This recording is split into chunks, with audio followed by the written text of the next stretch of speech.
sobre combustión y todo esto. No. Pues, profe, la verdad, yo vi los videos, pero no es que esté tan clara. Esperemos que con lo que veamos en la clase se me aclare lo que... Listo. Tal es de que con lo que veamos hoy nos vaya súper bien. Bueno, vamos a empezar entonces donde terminamos, ¿cierto? Terminamos entonces la clase pasada observando lo siguiente, hablando acerca de los poderes caloríficos inferiores, ¿cierto? Y de cómo estos poderes caloríficos inferiores, no, me gusta más rayar, cómo estos poderes caloríficos inferiores de algunos residuos son asimilables a los de algunos combustibles. ¿Listo? Entonces, el tal es cambiar los combustibles por residuos. Pues, o sea, los combustibles comunes, porque todos son combustibles. O sea, lo que utilizamos nosotros para hacer combustibles, cambiarlos por otros diferentes apartes. Entonces, sería para tener cada uno de ellos de una forma completamente, de una forma completamente diferente. ¿Listo? Dentro de esto, entonces, tenemos una de las cosas que tenemos que ver es que hay unas actividades, eh, que las actividades industriales utilizan, utilizan diferentes clases de combustibles. Utilizan combustibles en estado sólido, en estado líquido y en estado gaseoso, ¿cierto? En estado sólido, el carbón. En estado líquido, la gasolina. En estado gaseoso, el gas natural.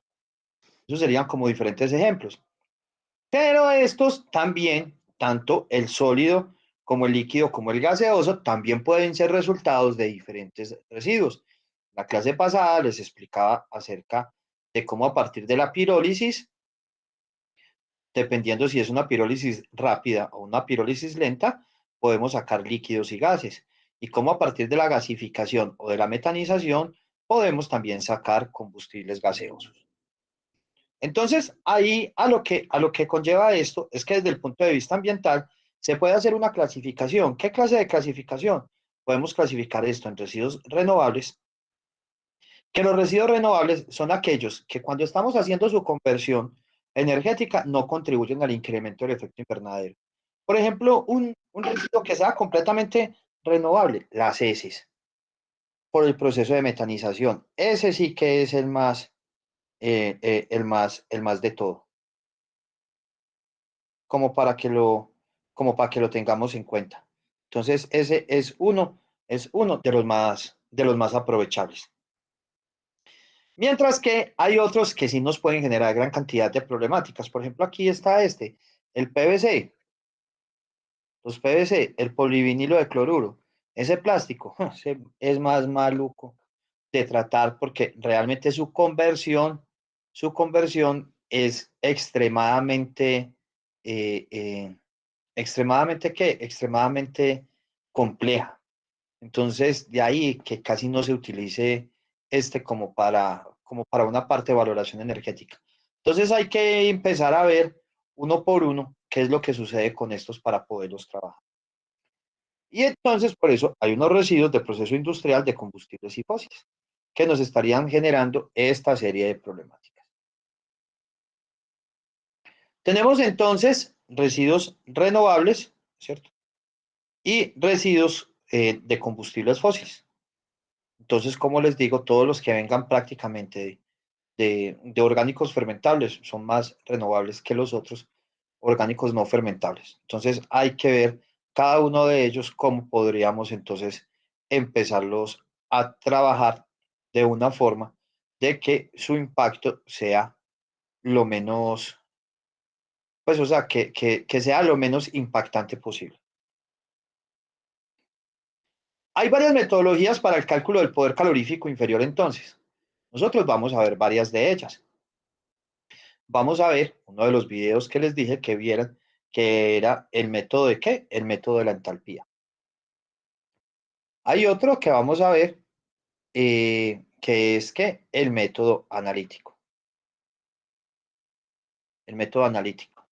Otro que es el método de Dulong y otro que ya es netamente en laboratorio, que ese lo vamos a ver pero en un video, porque pues pues solamente cuentan como con tres universidades, apenas cuentan con esto que es bomba calorimétrica y pues entonces no tendríamos la oportunidad de poderlo ver.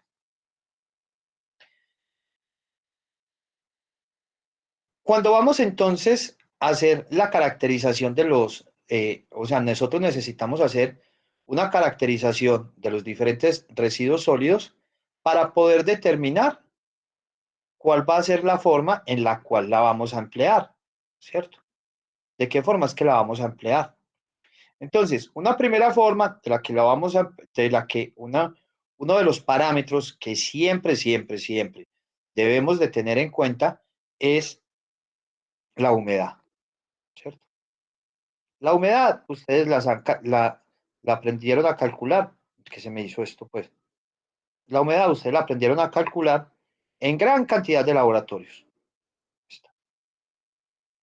pero en muchos. Entonces, recordemos qué era lo que hacíamos. Llegábamos y cogíamos un crisol, este crisol llegábamos y lo pesábamos, ¿cierto? Llegábamos y lo pesábamos en seco, en la gramerita. ¿Tru?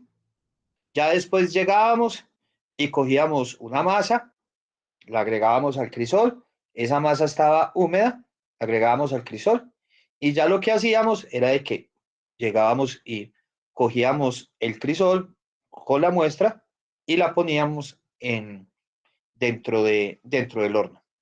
Al ponerlo dentro del horno, el horno lo poníamos ¿a cuánto? A una temperatura de 105 grados centígrados, lo poníamos, empezaba a calentar, calentaba, y lo dejábamos por un tiempo determinado y ya después volvíamos y pesábamos, ¿cierto? ¿Esto en dónde lo hicimos? Esto lo hicimos en química. Esto lo hicimos en química general, en química orgánica, en aguas, para poder determinar la cantidad de sólidos totales y y sólidos volátiles, todo eso que veíamos de sólidos, ¿cierto? Entonces, toda esa parte la vimos. En fisicoquímica, en varias materias vimos esto. Entonces, ¿qué sucedía acá? Acá lo que sucedía, acá lo que sucedía era de que de que ya lo pesábamos lleno, lo pesábamos vacío, perdón, lo pesábamos vacío, lo pesábamos con la muestra húmeda. Ya después lo retirábamos y lo volvíamos a pesar. La diferencia que había cuando estaba el crisol con la muestra húmeda menos el peso de de la muestra seca, ya después de salida del crisol, ¿qué nos iba a dar? Nos iba a dar el peso húmedo, ¿cierto? Claro, pues que eso va a tener pues una serie, porque también va a haber, recuerden que cuando estábamos viendo, cuando ustedes vieron sólidos totales, habían sólidos suspendidos, sólidos volátiles, entonces ahí también se me van una parte de sólidos volátiles. Pero bueno, listo. Pero entonces no nos enredemos con aguas, vámonos acá. Entonces, cojo el crisol, le meto la muestra del residuo.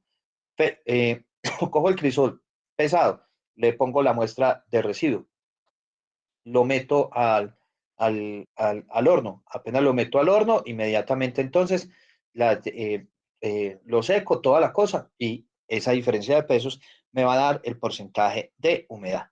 ¿Listo? Entonces, el porcentaje de humedad va a ser igual entonces ¿a qué? Va a ser igual al peso del crisol, al peso del crisol con la muestra húmeda, menos el peso del crisol con la muestra seca, o sea, apenas sale del horno, sobre el peso del crisol con la muestra húmeda, menos el peso del crisol.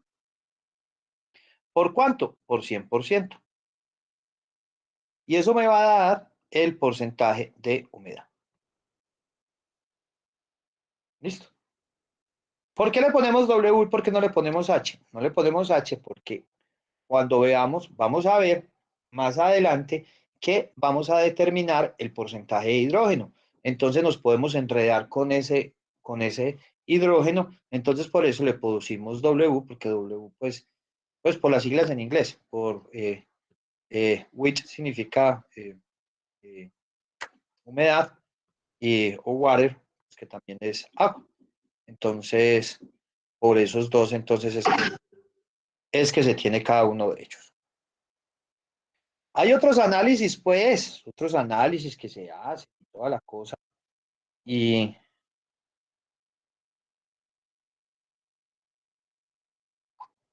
que son, por ejemplo, estos, contenido de cenizas, eh, el contenido de cenizas, también tenemos el contenido de volátiles, el carbono fijo, bueno, esos son otros, pero que se tienen que hacer también dependiendo de lo que vayamos a realizar. Esto lo pueden encontrar en el RAS título F, porfa, para que lo lean ahorita, cuáles son las fórmulas de calcularlo y todo en el RAS título F, en caracterización pueden encontrar esto.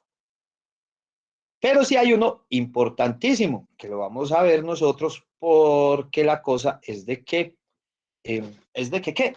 De que nosotros, eh, hay un método que es para determinar el poder calorífico inferior, que es el método de Dulong. ¿Qué pasa en el método de Dulong? En el método de Dulong, lo que sucede y acontece es de que nosotros eh, cogemos una muestra de residuos, la mandamos al laboratorio y cuando la mandamos al laboratorio, lo que hacemos es determinar el porcentaje de carbón, el porcentaje de hidrógeno, el porcentaje de oxígeno, ¿cierto? El porcentaje de oxígeno, el porcentaje de azufre de la que hay dentro del residuo. Entonces, así, de esa forma, ya podemos determinar cada uno de ellos. Y así determinándolo, entonces, podemos utilizar la fórmula de Dulong. Entonces, esa es la importancia de poder determinar o hacer un análisis elemental. ¿Listo?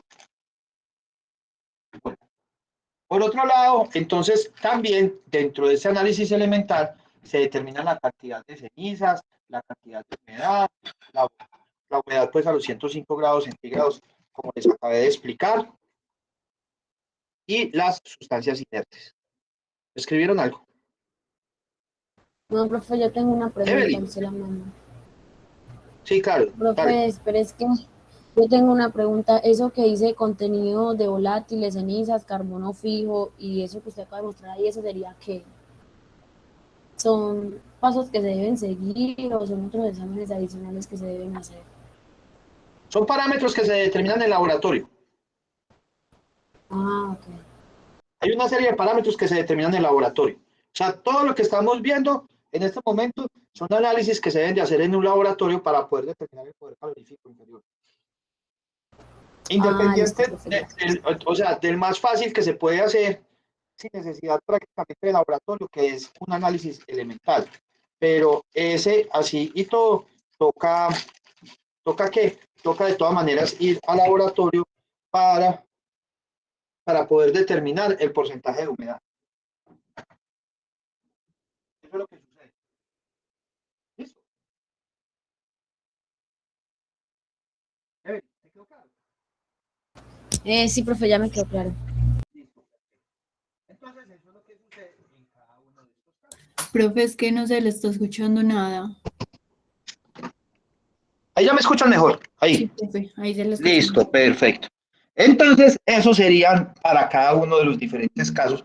Entonces, que dependiendo de la metodología que yo vaya a trabajar, va a ser entonces la forma en la cual yo pueda determinar, pues, o sea, según el poder, según la metodología que vaya a trabajar para determinar el poder calorífico inferior, bien sea el método de la entalpía. Por ejemplo, en el método de la entalpía no necesito laboratorio, pero sí necesito saber bien qué clase de residuo voy a tratar. Para el método analítico necesito hacer una caracterización, así como el laboratorio 1 y 2 del semestre pasado, pero necesito calcular la humedad. Para el método del Dulong, sí o sí, laboratorio. Y la bomba calorimétrica está dentro de un laboratorio. Miremos entonces acá diferentes ejemplos de fracciones que tienen que ver con una caracterización de residuos sólidos. Entonces, ¿qué se hizo acá? Acá simple y llanamente lo que se hizo fue abrir las bolsas, como lo hicimos el semestre pasado, y a partir de él, entonces determinamos cuánto era la cantidad de materia fermentable, cuánto era la cantidad de papel, cartón, plástico, textiles, madera, vidrio, metales y otros. Y vamos a ver por qué los separamos. Una de las cosas y de las, o sea, uno de los factores que influyen en una mayor o menor eh, eh, poder calorífico de un residuo es la humedad. La humedad es un problema muy, pero muy bravo, ¿cierto? Y miremos, como por ejemplo se los decía la clase pasada, miremos, por ejemplo, yo tengo una, ¿cómo se llama esto? Tengo una madera húmeda. Si la madera está húmeda, ¿qué va a pasar? ¿Voy a poder hacer un asado más rápido? No. ¿Por qué? Porque primero le tengo que quitar la humedad a esa madera. O sea, le tengo que dar energía a esa madera para poderla secar y a partir de cuando ya esté seca, entonces ahí la madera me va a empezar a generar energía, ¿cierto? Por eso, ese pedacito lo denominamos como una reacción endotérmica y una reacción exotérmica. La reacción endotérmica es ¿qué? Es cualquier reacción química que absorbe calor. Por ejemplo, la fotosíntesis. La fotosíntesis, como lo podemos ver acá, la fotosíntesis, la fotosíntesis es una reacción endotérmica. ¿Por qué? Porque está absorbiendo calor. Ya después de que absorbe calor, entonces, ¡pum!, empieza a generar calor. Entonces, por ejemplo, la madera empieza a absorber calor y después de que absorbe calor, empieza a generar calor. O sea, absorbió calor para eliminar la humedad y después de que se eliminó la humedad, inmediatamente empezó a generar fuego. Entonces, ahí es donde está esto. Otro, por ejemplo, también, los gases. Miremos por ejemplo, eh,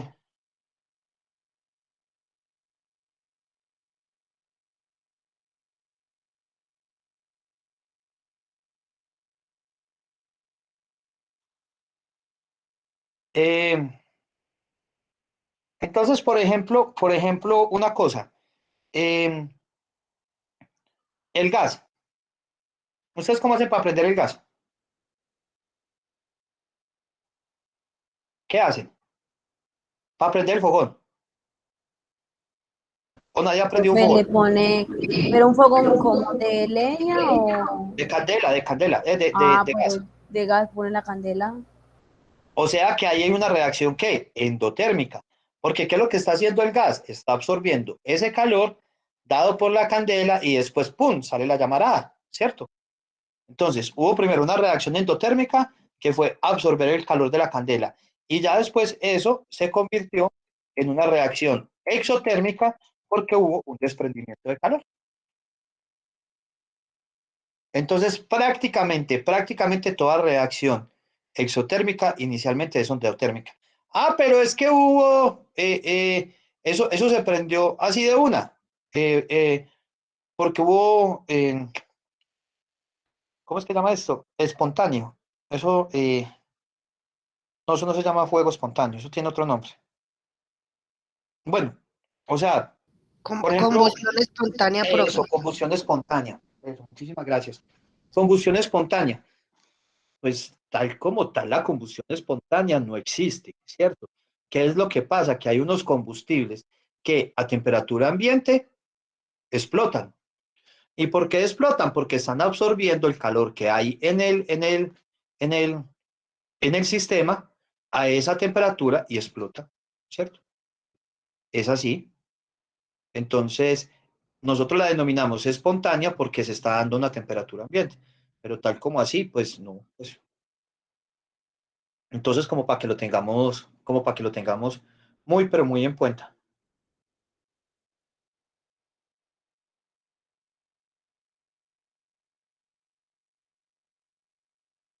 Listo. Entonces, miremos acá, que como les decía, entonces la humedad es una gran problemática dentro de esto, porque entonces tengo que absorber, hay veces que es mayor la reacción endotérmica que la reacción exotérmica. Entonces, es mayor la cantidad de calor que tengo que dar que la que este me va a generar. Entonces, hay uno que dice, no, no hay cuándo. Entonces, ahí es donde cancelamos eso y decimos, no, no, no, deje así más bien. Y entonces no trabajamos con esa fuente de combustible. Entonces, a veces decimos, no, hermano, esa madera está muy mojada. Venga, vamos a comprar carbón a la tienda del pueblo. Porque mientras que secamos esa madera, nos morimos de hambre. Más fácil, vamos al pueblo y volvemos.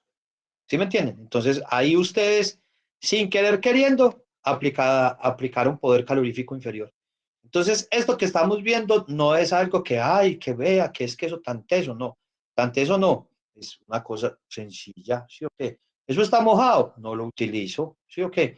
Ya ahora ya si no vayan a llegar ustedes picados a un asado a decir, no, eso está muy mojado, entonces el poder calorífico inferior va a disminuir y va a ser mayor la reacción endotérmica que la reacción exotérmica, ¿sí o qué? Pues, ¿qué le dicen a uno en el asado? No, pues, ¿se embobó o qué? ¿Ah? Tan agrandado, no, pues simplemente nosotros interiormente estamos trabajando con la parte termodinámica y miren lo que ahí le encontramos la aplicación a ese poder calorífico inferior. Ese poder calorífico inferior de la madera disminuyó porque tiene una mayor humedad. Entonces, eso implica que tengamos que tener que podamos tener una mayor reacción endotérmica que la exotérmica, que es la que nosotros necesitamos. Hay unos residuos que tienen poca humedad y eso conlleva que tenga un mayor poder calorífico, también pues por su constitución. ¿Qué son quiénes? Miremoslo acá, el papel, el cartón, el plástico, el textiles y la madera. Por eso estos acá son denominados RDF, ¿cierto? RDF viene pues de las siglas en inglés que son combustible después del rechazo, o sea, lo que queda, el combustible que se puede sacar de la parte de rechazo, refuse delivery fuel. Entonces puede venir de cada uno de ellos. Y hay otros que son netamente endotérmicos, o sea, absorben y absorben calor y no sueltan nada, son más amarrados que un berraco, ¿cierto? ¿Cuáles son esos? Por ejemplo, el vidrio y los metales. Absorben, pero no liberan. Entonces, esos los llamamos inertes. ¿Por qué? Porque no me están aportando calor. En vez de aportarme calor, lo que están haciendo es absorbiéndome calor. Entonces, por eso es de gran, pero de gran importancia de que de que cuando vayamos a hacer una valoración energética de residuos sólidos, pues yo creo que estos son los más fáciles de separar, pues el vidrio y los metales. Entonces, tratar de que el vidrio, los metales, ¿cierto? Todo, o sea, las latas, todo esto, quitarlo, sacarlo, de forma tal de que solamente queden en lo posible, estos, ¿cierto? Porque estos, miren que vemos acá, son los que tienen el mayor porcentaje de humedad. ¿Listo? Y al tener el mayor porcentaje de humedad, entonces ahí es donde tenemos la mayor problemática. Listo, muchachos, ¿alguna pregunta hasta ahí? ¿Entendido todo?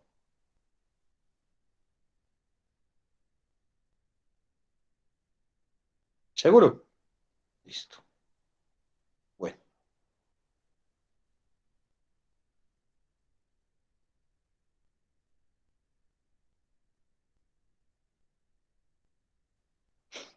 Yo una cosita acá que estoy haciendo aquí un calculito.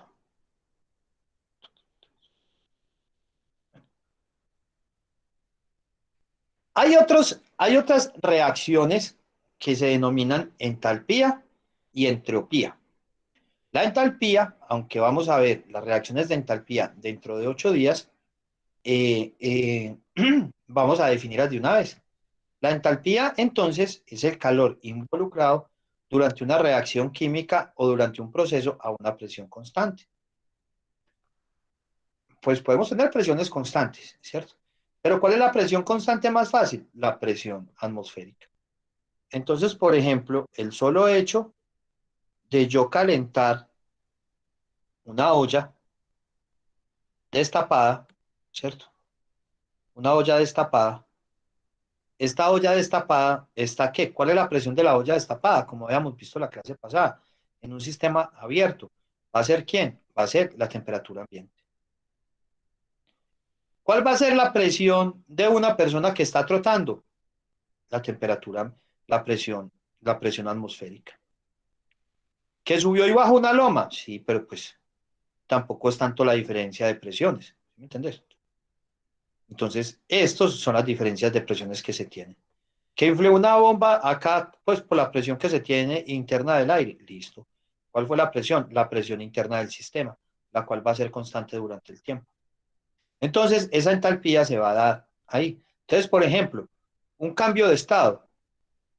Un cambio de estado. Por ejemplo, yo cojo un hielo, ¿cierto? Un hielo. Y el hielo lo dejo sobre el pollo de la cocina. ¿Qué va a pasar con ese hielo? ¿Qué le va a pasar a ese hielo? Se derrite. Se derrite. Y si no, Se derrite. y si lo vamos a hablar con palabras técnicas de ingeniero, ¿qué fue lo que realmente sucedió? Cambio de estado. Pasó de Exactamente. un estado a otro. Pues. Pasó de un estado a otro, exactamente. Pasó de un estado sólido a un estado líquido. ¿Por qué? Porque absorbió calor. ¿Listo? Recuerden algo acá también. Aquí hay pérdida o ganancia de calor. ¿Listo? Recuerden que para nosotros, como estamos en termodinámica, en palabras de termodinámica, el frío no existe en termodinámica. ¿Listo? Sino que lo que existe es la pérdida de calor. Pero volvemos a lo mismo. O sea, uno no tiene por qué ser tan pinchado. Cerrar la ventana que se está yendo el calor. No, no, no. Pues cerrar la ventana porque está entrando mucho frío. Nosotros hablamos así. ¿Listo? Pero realmente es porque hay una ausencia de calor. Se empieza a entrar una pérdida de calor. Y hay otro proceso que es la entropía. ¿Qué pasa en la entropía? En la entropía pasamos de un sistema más ordenado a un sistema desordenado. ¿Cuándo puede ocurrir eso? En un cambio de estado. ¿Y por qué en un cambio de estado ocurre ello? Ocurre por una sencilla y gran razón. ¿Cómo se encuentran las moléculas? Vamos al agua. ¿Cómo se encuentran las moléculas en estado sólido? Separadas, ¿cierto? ¿O cómo se encuentran? Juntas. Completamente juntas. Y yo les empiezo a echar calor. ¿Y qué empieza cuando se empieza a echar calor? Empiezan a chocar entre ellas. Y al empezar a chocar entre ellas, pasan de un estado sólido a un estado líquido. Y si les pongo más calor, empiezan a chocar más entre ellas y se empiezan a separar. Una para un lado y otra para el otro lado. Y miremos lo que es igual,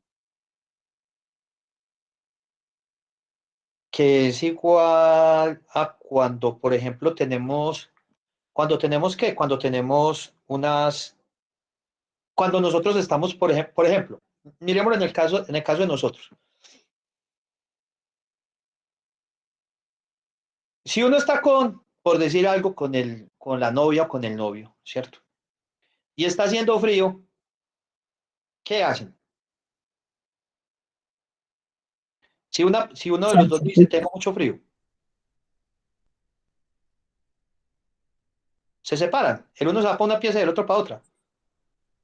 Profe, No, se ya no. Ah, eso es cierto, de una de cucharita, ¿cierto? Abrazo. Entonces de una tan, abrazo. Y ahí es porque hay una menor temperatura. cuando una sustancia está en estado sólido, cuando hay una menor temperatura. Pero si están en la costa y están abrazados y empieza el calor tan berraco, uno cree, dice, uy, no, no, che, córrete para allá, prende ese ventilador. No, no, no, no, no, no, pues tampoco pues así, pues que nos vamos a derretir acá los dos abrazados, ¿o no? ¿Cierto? Entonces ahí las partículas o las personas las personas empiezan a separar. Lo mismo sucede acá, ¿cierto? Lo mismo sucede acá. Estos se separan. Y entonces, cuando haya esa separación, es donde arranca ¿qué? El caos, por así decirlo. Entonces, la entropía lo que me indica es la tendencia de pasar de estados ordenados a estados desordenados. ¿Cuándo está más ordenado? Cuando están más juntos. ¿Cuándo están más desordenados? Cuando están más separados. Eso es lo que sucede en en esta parte.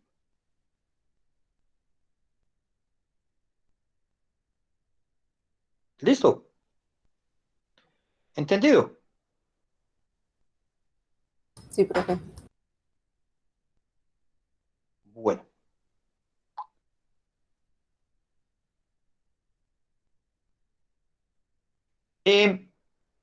Antes de entrar, como les digo, hoy no vamos a ver la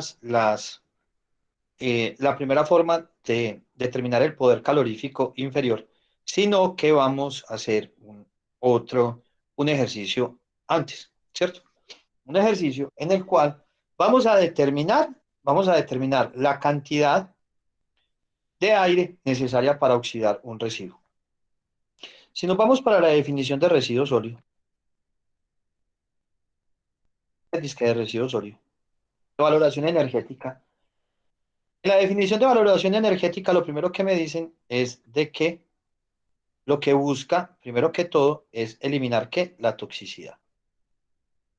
Listo. Entonces, por medio del calor en la incineración, puedo eliminar la toxicidad, ¿cierto? Puedo eliminar inmediatamente la toxicidad. Y por medio de ese calor sería ¿cómo? Por medio de la incineración. Pero para poder hacer esa incineración, como estoy agregando energía, esa incineración la voy a denominar una combustión. ¿Y con qué se hace la combustión? ¿Qué necesito yo fuera de candela para, para poder hacer una combustión? ¿Qué más necesitaría? Oxígeno. ¿Qué? Profe, Sin miedo. oxígeno. Oxígeno, muy bien. ¿Y cuál es la fuente más barata de oxígeno?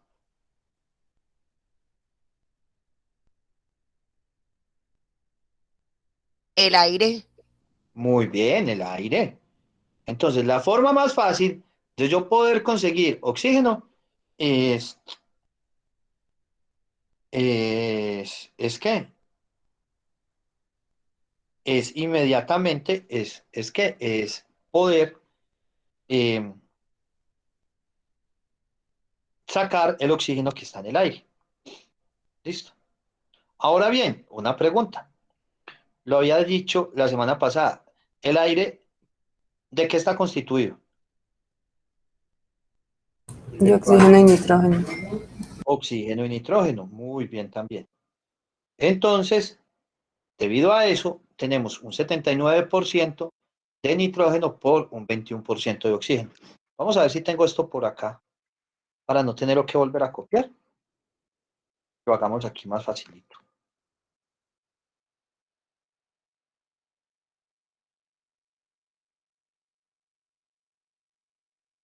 Miremos entonces. ¿El aire está constituido de qué? De nitrógeno y de oxígeno. Es que yo ya sé por qué me rinde más con ustedes, porque con los de las 6 de la mañana escribo, entonces ahí es donde me demoro, en cambio con ustedes ya les presento acá. Entonces tengo el aire. ¿El aire está constituido de qué? De nitrógeno más oxígeno más... ¿Cómo le ponemos a eso? Trazas no, porque trazas viene como de residuo. Más unos microcomponentes. ¿Por qué les digo microcomponentes? Porque son unos porcentajes muy bajos.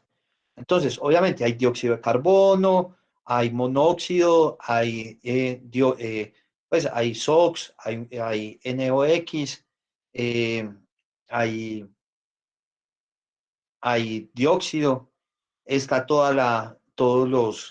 prácticamente todo el grupo número 8 de la tabla periódica, ¿cierto? Argón, xenón, eh, helio, etcétera, etcétera.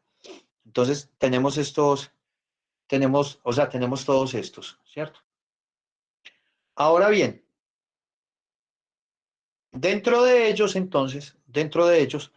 una molde de aire está constituido por un 79% de nitrógeno con respecto a un 21% de oxígeno. Es decir, que si hacemos una relación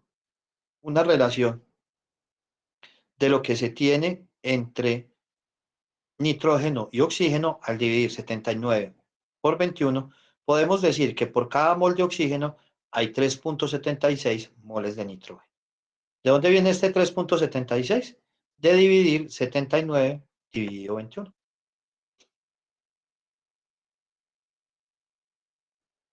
¿Entendido? De todas maneras, les había dicho que vieran estos videos de combustión para que lo repasaran antes de ingresar a la clase de hoy, para que lo tuvieran, pero como les decía, pues aquí volvemos y explicamos todo, no hay ningún problema.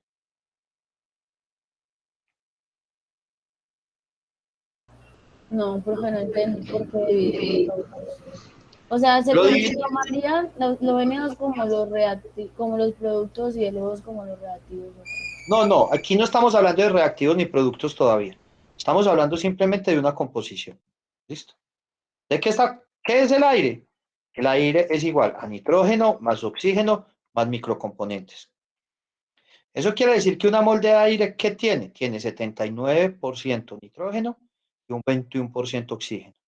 Si hacemos una relación estequiométrica entre el nitrógeno y el oxígeno, podemos decir que por cada 3.76 moles de nitrógeno que existan, hay una mol de oxígeno. Ah, listo, profe, ya. ¿Seguro? ¿Sí te queda claro? Sí, sí, profe. Perfecto. Dale. Bueno, prosigamos entonces. Entonces lo que me están diciendo, en primer lugar, es de que voy a quitar esto de acá, que fue el ejercicio que hice en la mañana, para que, porfa, de todas maneras, ustedes ahorita, o pues cuando suba el video, ustedes repasen tanto con la clase de la mañana como con esta clase.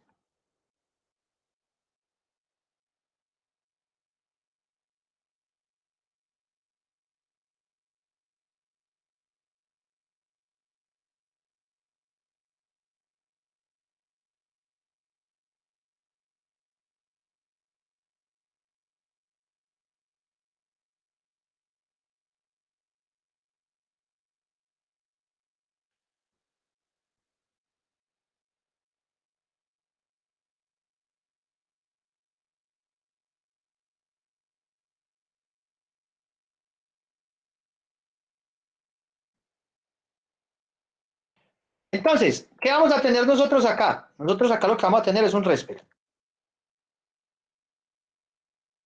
¿cierto? Ese RESPER lo vamos a oxidar con oxígeno. Con el oxígeno que se encuentra, ¿en dónde? Con el oxígeno que se encuentra en el aire.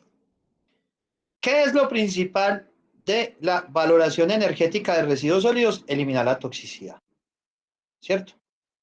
Entonces, ese RESPER le voy a eliminar la toxicidad incinerándolo.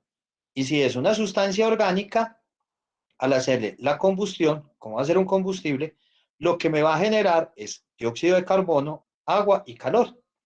Que este calor va a ser ¿qué? Va a ser el poder calorífico inferior. ¿Listo? Este va a ser el poder calorífico inferior. Entonces, vamos a buscar una sustancia peligrosa. Vamos a buscarla por acá. Yo ahorita había buscado por acá diferentes compuestos hidrocarburos aromáticos. El que hice en la mañana fue la cumarina. El benceno es muy común, el tolueno también, muy común. Naftaleno también, estireno, cumeno.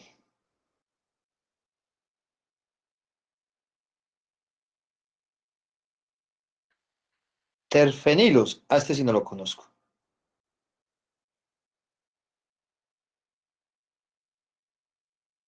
Terfenilo, vamos a buscar qué es un terfenilo.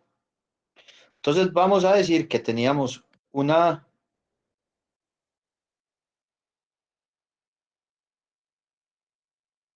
industria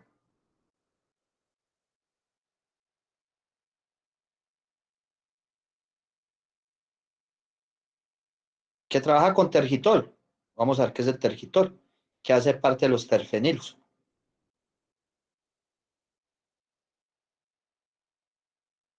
Pues yo primero veo aquí una cosita y ya.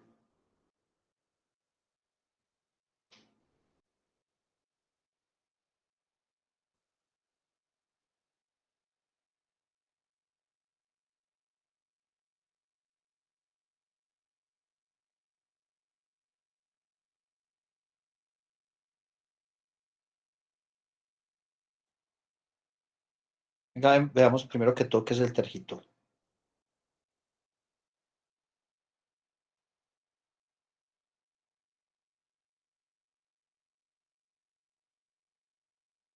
Pero parece que no es peligroso.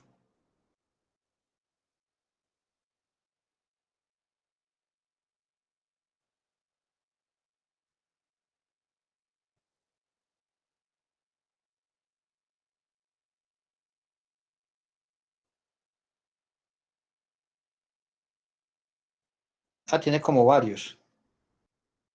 No, no nos enredemos con este tergitol. Mira que por aquí había encontrado otro.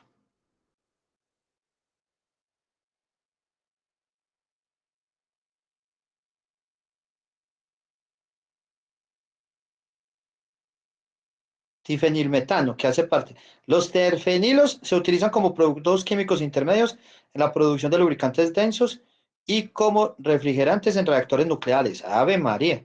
Los terfenilos y difeniles se utilizan como agentes de transferencia de calor en síntesis orgánica en la fabricación de perfumes.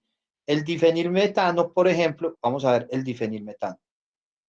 Hoja de seguridad, difenil.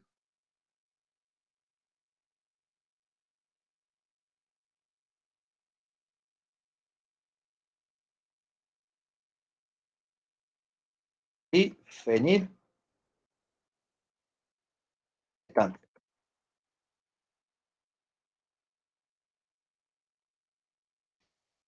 Difenilmetano, vamos a verlo por acá.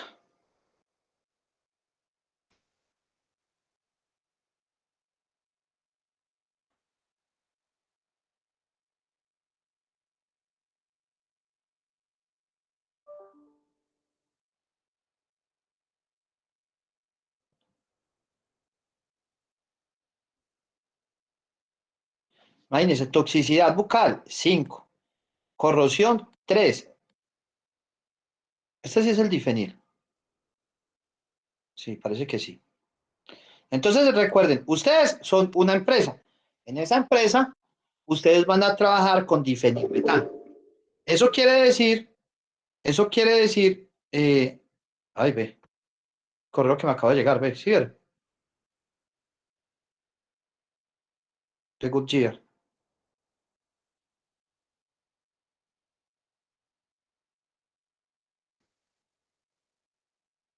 Nos están hablando aquí acerca de cómo extender el ciclo de vida de los diferentes llantas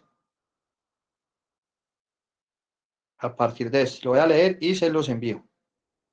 Descubre cómo nuestras... Bueno, listo. Entonces, ¿para qué? Bueno, esos allá son de chisme. Entonces, venga, sigamos con nuestro difenil, metano. Entonces, por acá nos dicen que es categoría 5. Entonces, miren el pictograma. Con este pictograma, ¿qué dirían ustedes? ¿Es peligroso o no es peligroso? Sí, profe. Es una Eso no sustancia es como peligrosa. cancerígeno. Algo así. Sí, ese es por inhalación. Vamos a buscar entonces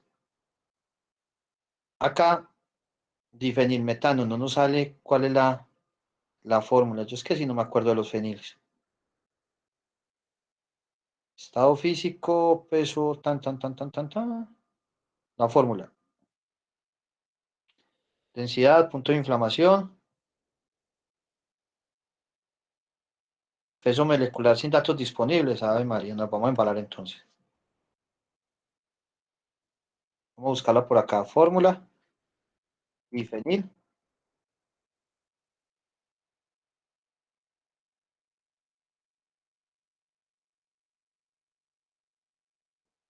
Ah, es fácil. CH3H12. O sea, son dos cadenas benzenoicas. Ah, qué ñoño, claro. Cuando son feniles están acá unidos. O sea, un metano, dos metanos, o sea, un fenil, un benceno con un metano. O sea, dos bencenos unidos por la cadena de metano, ¿cierto? Para acá.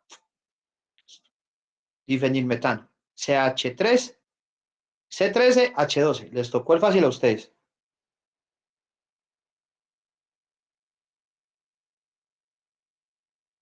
Les tocó el fácil a ustedes. Entonces, vamos a tener CH13H12. ¿Listo?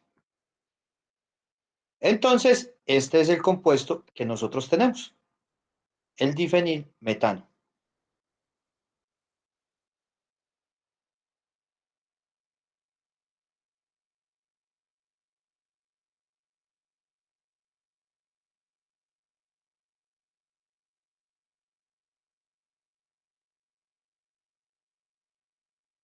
Entonces vamos a tener una empresa que trabaja con ¿qué? Que trabaja con difenilmetano. Entonces, esa empresa al día, ¿le llegan cuánto? Le llegan, esa empresa al día está generando 0,8 kilogramos de difenilmetano, que se están generando como residuo dentro de un proceso químico de una empresa. ¿Qué es lo que quiere hacer la empresa? Eliminar la toxicidad de ese difenilmetano. O sea, convertirlo en ¿qué? Convertirlo por medio de la combustión en dióxido de carbono y de agua.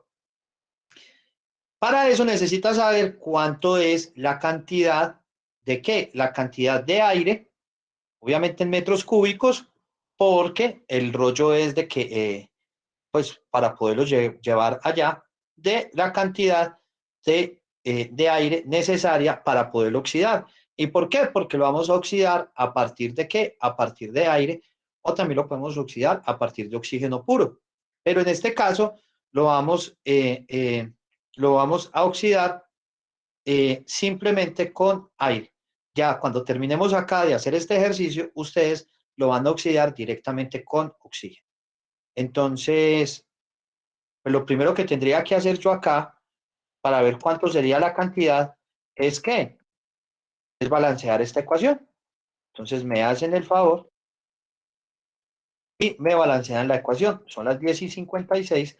A las 11 me dicen cuánto les dio este balanceo. Ya ven, voy por agua.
¿Listo? ¿Cuánto les dio?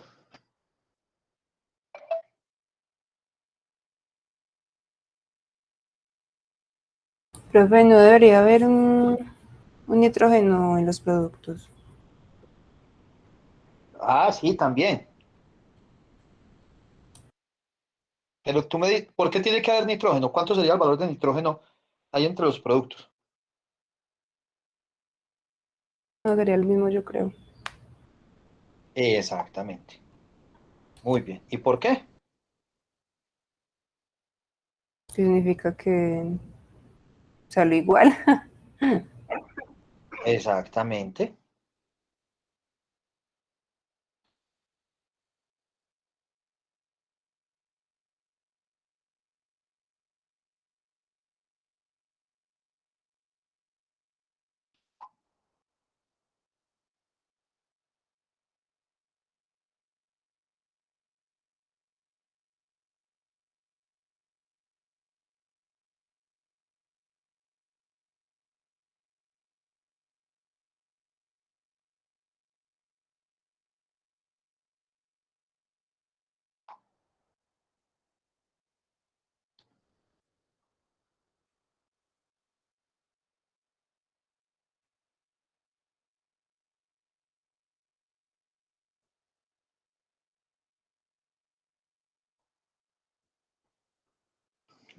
Entonces, ¿cuánto da?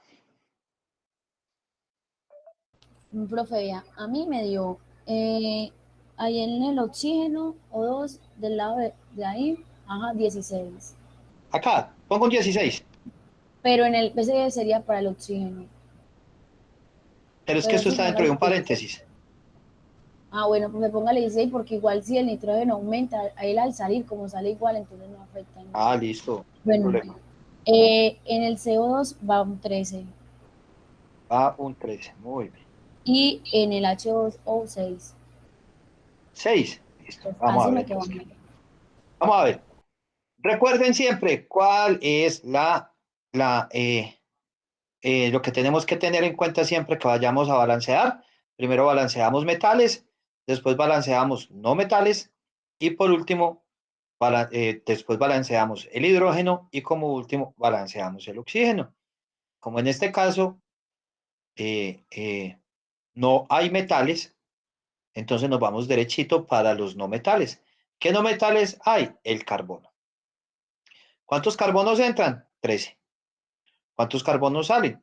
13. Súper bien. Vámonos ahora para el hidrógeno. ¿Cuántos hidrógenos entran? 12. ¿Cuántos hidrógenos salen? 6 por 2, 12. Muy bien.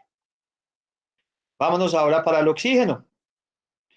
Del oxígeno entran ¿cuántos? 16 por 2, 32, ¿cierto? Y 13 por 2, 26, más 6, 32. Y como el nitrógeno lo invitaron a la fiesta, pero lo hicieron arreglar, le dijeron, caiga, pero tal como llegó, vuelve y se va.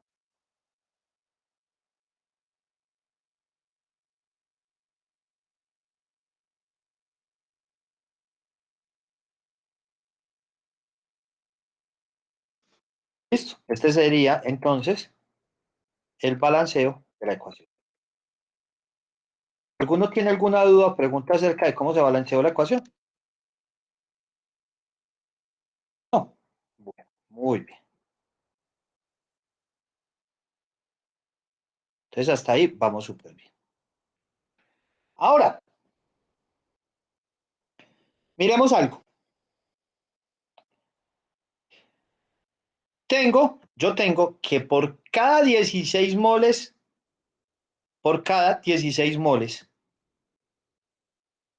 de aire, ¿cuántas moles de difenilmetano tengo? Una. Una. Muy bien, perfecto. Ok, entonces vamos a hacer acá una relación estequiométrica, ¿cierto? Yo tengo que por cada mol, yo borro todo esto de acá. Yo tengo que por cada mol de difenilmetano tengo 16 moles ¿de qué? De aire. Lo voy a hacer primero lo voy a hacer de una forma diferente a como lo hice a las 6 de la mañana. De forma tal de que ustedes vean el ejercicio de las 6 de la mañana y vean que se puede hacer de dos formas diferentes. ¿Listo? Para que no nos quede igual, ¿les parece? ¿O no? Y hagámoslo diferente al de por la mañana. A ver, a mí me están diciendo, yo tengo 16 moles. ¿De cuánto? 16 moles de qué? Le voy a poner a esto de FM. ¿Listo? FM, ¿qué es? Difenilmetano. ¿Por cada qué? No, profe, no era una mol de difenilmetano por 16 Ah, sí, perdón, centímetros. perdón. Tengo 16 moles, qué pena, sí, gracias. Tengo 16 moles de aire. ¿Por qué? ¿Por cuánto? Por cada mol.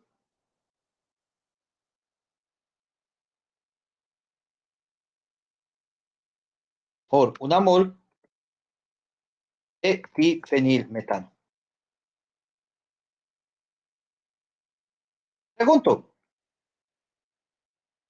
Pregunta. ¿Cómo puedo hacer yo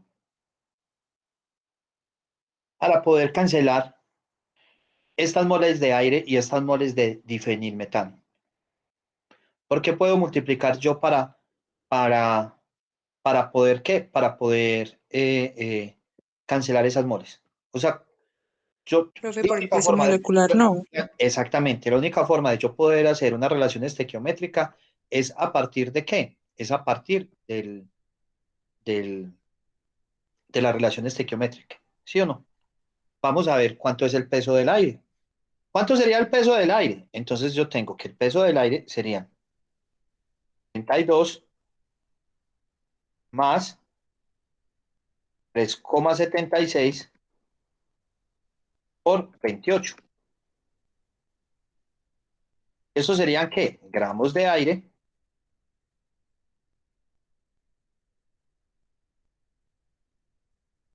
por cada mol de aire. ¿Listo? Ahora bien, vamos a ver.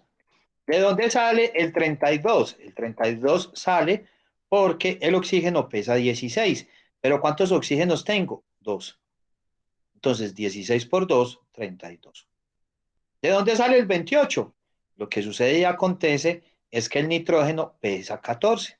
Y si el nitrógeno pesa 14, 14 por 2 es igual a 28. Pero como por cada una mol de oxígeno tengo 3,76, entonces multiplico esta por 3,76. ¿Listo?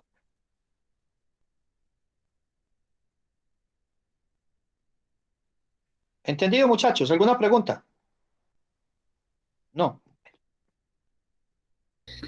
Profe, no, por ahora, claro. Listo. Y ahora vamos a hacer lo mismo ¿con quién? Con el difenilmetanol. ¿Cuánto pesa? ¿Cuánto sería el difenilmetanol? Sería 13 moles que tengo, 13 carbonos que tengo por el peso del carbono, que es ¿cuánto? 12. Más 12 hidrógenos que tengo por el peso del hidrógeno, que sería ¿qué? 1. Entonces esto me daría gramos de difenilmetano por cada mol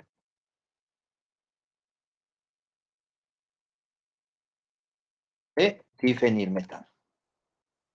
Vamos a ver qué podemos cancelar. Puedo cancelar moles de aire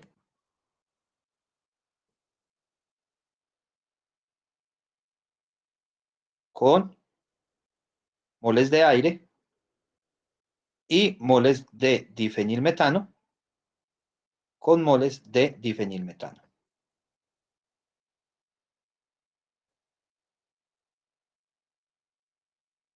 ¿Me dicen cuánto da esto, por favor?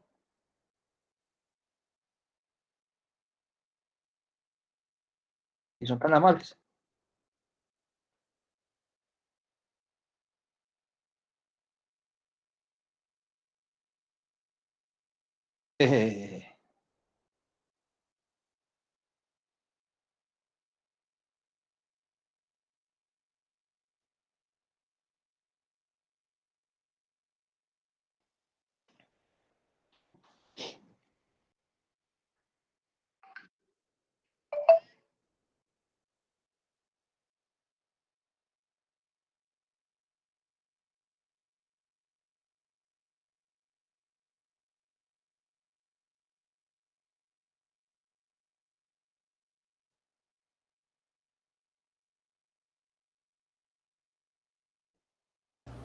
Un profe me da 0,8171.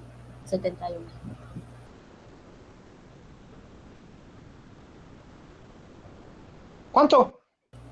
0,8171. Pues pero sigue más decimales allá. A mí me dio, es que 13 punto... Ay, Entonces Dios yo mío. vuelvo y la hago. Hoy ven 13.07. Ah, entonces de pronto el error es mío, porque ya Ah, doble sí, a lleva mí me dio lo mismo que el compañero. Ah, listo. No, volver a hacer a ver. 13.2. Revisa por favor a la persona que le dio el 0,81. 13, ¿cuánto? 07. 07. ¿Gramos de qué? Gramos de aire por cada gramo de difenilmetano.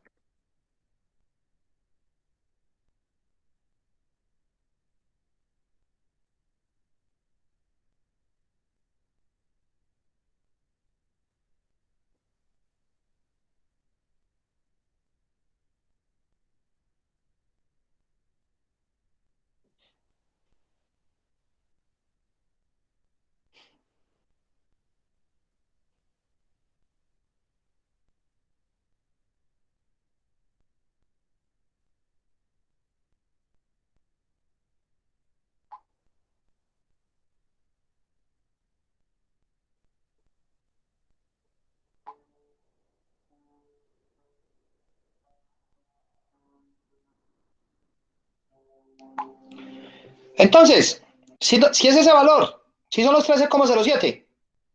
Profe, sí, ya corroboré y sí, Profe, sí. 13.074. Listo, perfecto. Ahora bien, ¿qué me están diciendo acá? Pilas. Me están diciendo que tengo 0,8 kilogramos de difenilmetano. Entonces, ¿qué tengo yo? Yo tengo 800 gramos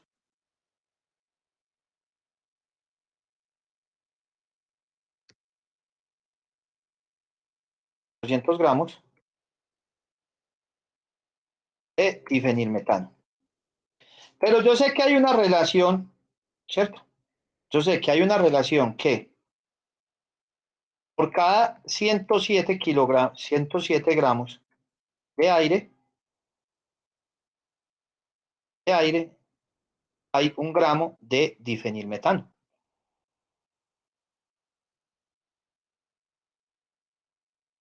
Entonces puedo cancelar gramos de difenilmetano con gramos de difenilmetano. ¿Y esto sería igual a cuánto?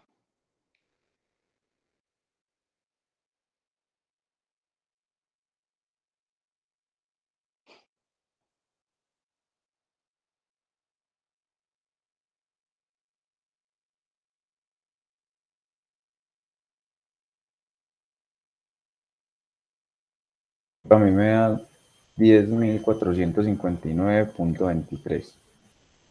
Punto 43. Dividirlo en 1000, porfa.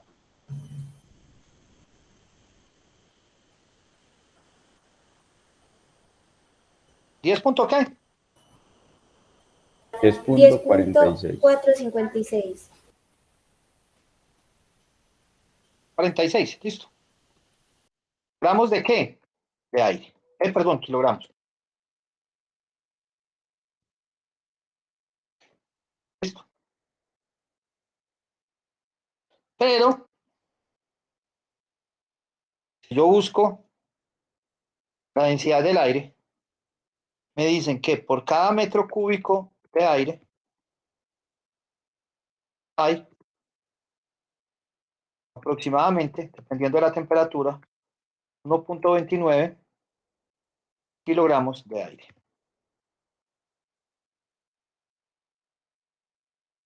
Y así puedo cancelar kilogramos de aire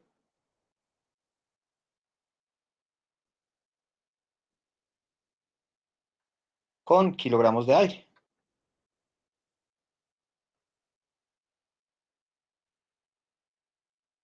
¿Y qué me quedarían? Metros cúbicos de aire.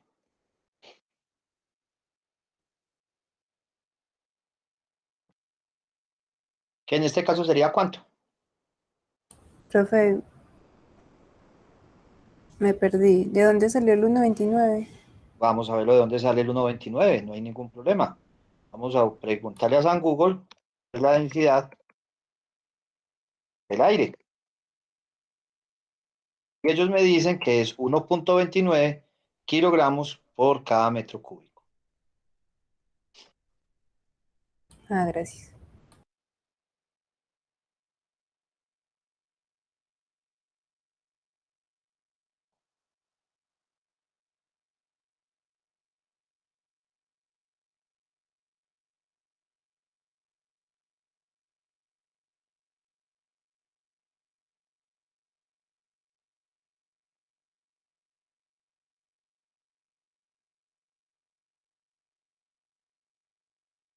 ¿Cuánto da?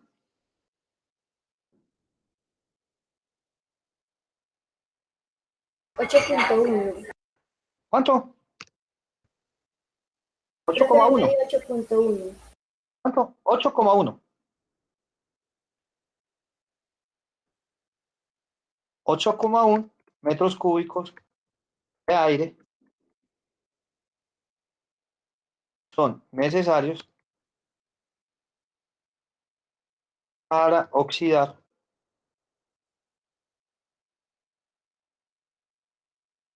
pongámoslo así, se necesitan mínimamente 8,1 metros cúbicos de aire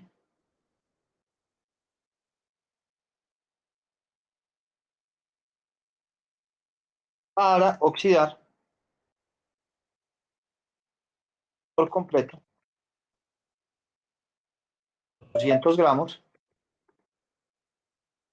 de difenilmetano y así eliminar su peligrosidad.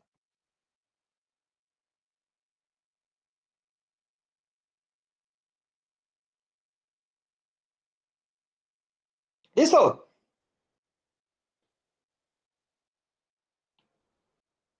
Fácil, sencillo, ¿no? ¿Qué les queda a ustedes? Hacer el del oxígeno. Y fuera de eso, pues háganlo simplemente con oxígeno, sin aire.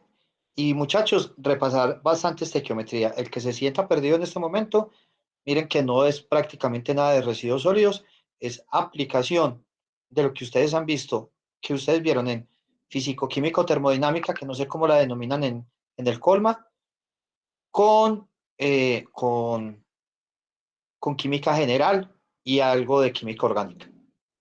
O sea, que son cosas que ustedes ya han visto y que poco a poco, pues, en el cerebro quedaron guardadas. Obviamente no nos vamos a acordar de eso toda la vida porque pues, no lo utilizamos todo el tiempo y lo que no utilizamos todo el tiempo se nos va como olvidando, lo vamos marginando.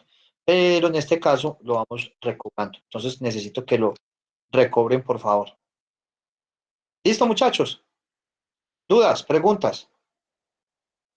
También, porfa, el fin de semana, cuando suba los videitos, entonces los subo acá. ¿Listo? Bueno, profe.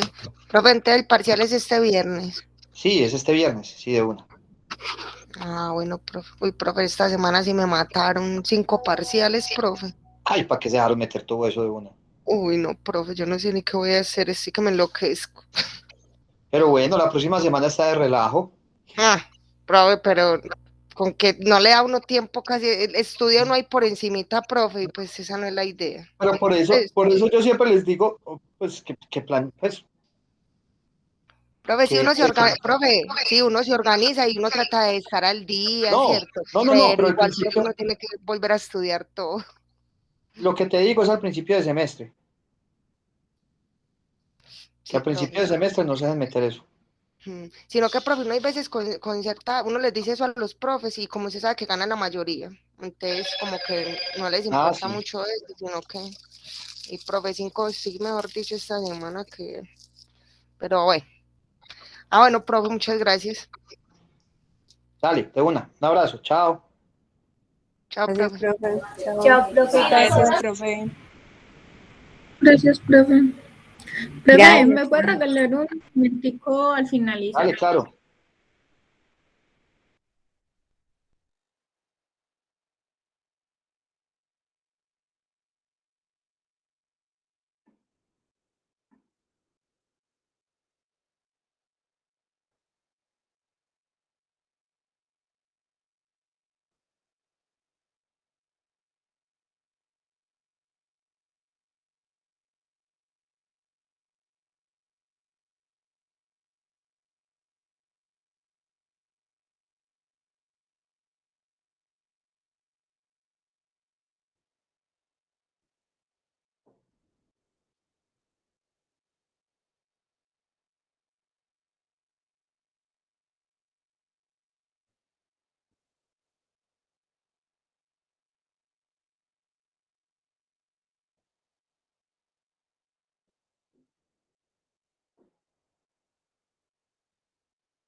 Profe, ya te hablo, que es que por acá van a hacer un poquito de ruido, listo, entonces ya te hablo. Dale.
Profe, es que tengo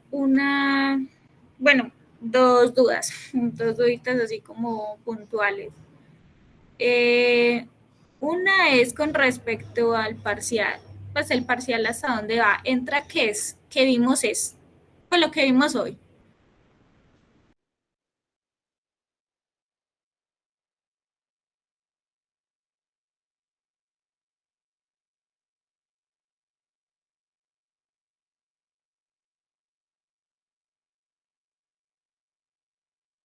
Ay, qué pena, tenía el micrófono apagado. No, hasta lo que vimos el viernes pasado. Ah, listo. Daniela, Ok. sí. Eso Ah, bueno, con... listo, ya me escuchas. Sí, profe, listo. Sí, ya. Profe, la otra duda era con respecto a la parte de economía circular. No sé si de pronto me podrías dar como, no sé, un ejemplo de aplicación o cómo se podría buscar, no sé, pues no sé, para empresas o No, cosas así. tú consigues, o sea, uno de los residuos que estás generando dentro de la empresa, tú tienes que investigar de qué forma se podría trabajar en economía circular.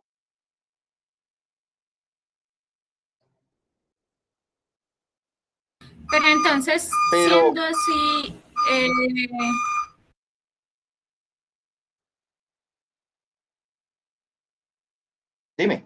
dime, dime. profe, no, que si siendo así, entonces, por ejemplo, Por ejemplo, donde nosotros estamos trabajando es pues, como con la parte de mecánica, ¿cierto? Y por ejemplo, uno de los Sí. residuos que más se produce ahí, por así decirlo, es como la parte de las estopas, con las que limpian la parte de los aceites y pues toda la parte de los motores y todo eso. Es como uno de los residuos que más se produce allá. Porque, por ejemplo, la parte de los metales, ellos tratan como de recogerla, pero digamos que la disponen o la utilizan en otras cosas, pues no es como un residuo, sino que es así como tal lo aprovechan. Entonces, el residuo ¿Y eso principal cómo se ahí llama? es como la ¿Cómo se llama estufa. eso? Por eso, Daniela, ¿cómo se llama eso? O sea, ellos están creando un subproducto que son los metales y lo están aprovechando. ¿Cómo se llama eso? Eso sería la de la economía circular. Eso sería economía circular. Tienes que ver qué es lo que están, de qué forma lo están aprovechando y en qué lo están aprovechando. Pues porque, por ejemplo, los metales no los botan, sino que simplemente como que los almacenan y creo que después se los entregan a un tercero, o hay veces, si están bien las piezas, pues se pueden volver a utilizar, como lo que hacen. Perfecto, pero entonces tienes que ver, lo que tienes que averiguar es, cuando se lo entregan al tercero, pues el tercero no te va a decir qué hace con eso, pero si tú sabes la clase de metal, puedes ver de qué forma es que se puede reincorporar esos metales al sistema productivo. No tiene que ser al mismo taller, sino a otra cosa. Ah, ya, o sea que digamos que lo importante ahí que yo tendría que mirar es como averiguar en la empresa qué tipo de metal, o bueno, cuál es la categoría del metal que se está produciendo. Exactamente, y cómo se aprovecha. Ah, ya, o sea, ya con eso ya miro cómo se aprovecha, porque por ejemplo lo de las estopas sí no tengo idea. Pero las estopas también. Si tú buscas productos impregnados de aceites, te sale de qué forma se pueden aprovechar. Ah, listo, entonces lo voy a filtrar así. Si tenía esa duda, profe, porque no sabía pues de pronto cómo buscar específicamente eso. Dale, de una. Listo, profe, dale, muchas gracias. Igual pues cualquier cosita Vale, te voy preguntando. dale. Cualquier cosa me preguntas. Dale, profe, muchas gracias. Hasta luego.